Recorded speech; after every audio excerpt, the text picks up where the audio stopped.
Hi தோழீஸ், welcome to our channel Soundari Venkatachalam. இன்றைக்கி நம்மளோட சேனலில் என்ன வீடியோ பார்க்க போகிறோன்னா, குழந்தைங்களுக்கு ஏற்படக்கூடிய சளி பிரச்சனைக்கு ஒரு பெஸ்ட்டு ஹோம் ரெமடிஸ் என்னன்றதை பற்றி தான் பார்க்க போகிறோம். வாங்க வீடியோக்குள்ளே போகலாம். குழந்தைகளோட சளி பிரச்சனைக்கு பெஸ்ட்டு ஹோம் ரெமடிஸ் என்னன்னு பார்த்தீங்கன்னா, நான் கற்பூரவல்லியை தான் சொல்லுவேன். ஏன்னு பார்த்தீங்கன்னா, என்னோடய குழந்தைக்கு நான் யூஸ் பண்ணி பார்த்தேன். எனக்கு 100% ரிசல்ட் கிடச்சிச்சு. சரி, அதை உங்கள் கூட ஷேர் பண்ணிக்கலாம் அப்படின்ட்டு தான் இந்த வீடியோ. ஃபஸ்ட்டு கற்பூரவல்லி 3 இல்லை 4 இலை பறிச்சுக்கோங்க. நல்லா வாஷ் பண்ணிவிட்டு சுத்தமாக ஈரம் இல்லாமல் எடுத்துக்கணும். ஏதாச்சும் ஒரு விளக்கு எடுத்துக்கோங்க.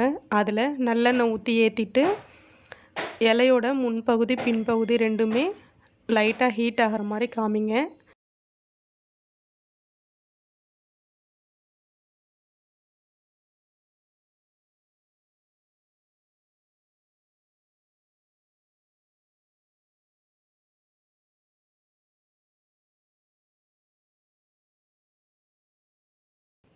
இந்த மாதிரி காமிச்சு எடுத்துட்டு எல்லா இலையும் எடுத்து நம்ம உள்ளங்கையில் வச்சு இன்னொரு கை வச்சு ரெண்டுத்தையும் கசக்குனாக்கா அதுலேருந்து சாறு வெளியில் வந்துடும்.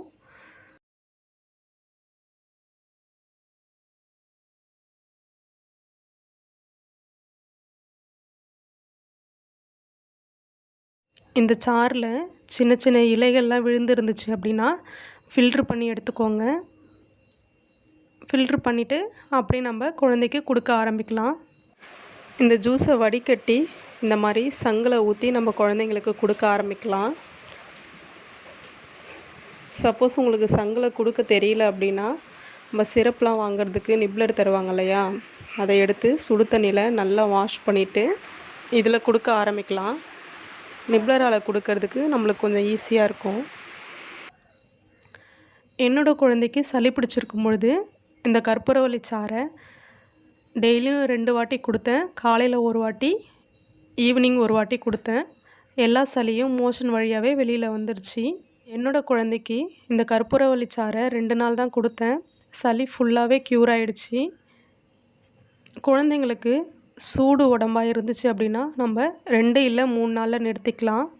ஏன்னா கற்பூரவல்லியில் சூடு அதிகமாக இருக்குது. வீட்டில் குழந்தைங்க பிறந்தாலே கற்பூரவல்லி, துளசி இந்த 2 செடியுமே கட்டாயமாக வச்சுக்கோங்க. ரொம்ப யூஸ்ஃபுல்லாக இருக்கும் நம்மளுக்கு. இந்த வீடியோ இதோட முடிச்சுக்கலாம். இந்த வீடியோ உங்களுக்கு யூஸ்ஃபுல்லாக இருக்கும்னு நம்புகிறேன். இந்த வீடியோ உங்களுக்கு பிடிச்சிருந்தா லைக் பண்ணுங்கள், ஷேர் பண்ணுங்கள், கமெண்ட் பண்ணுங்கள்.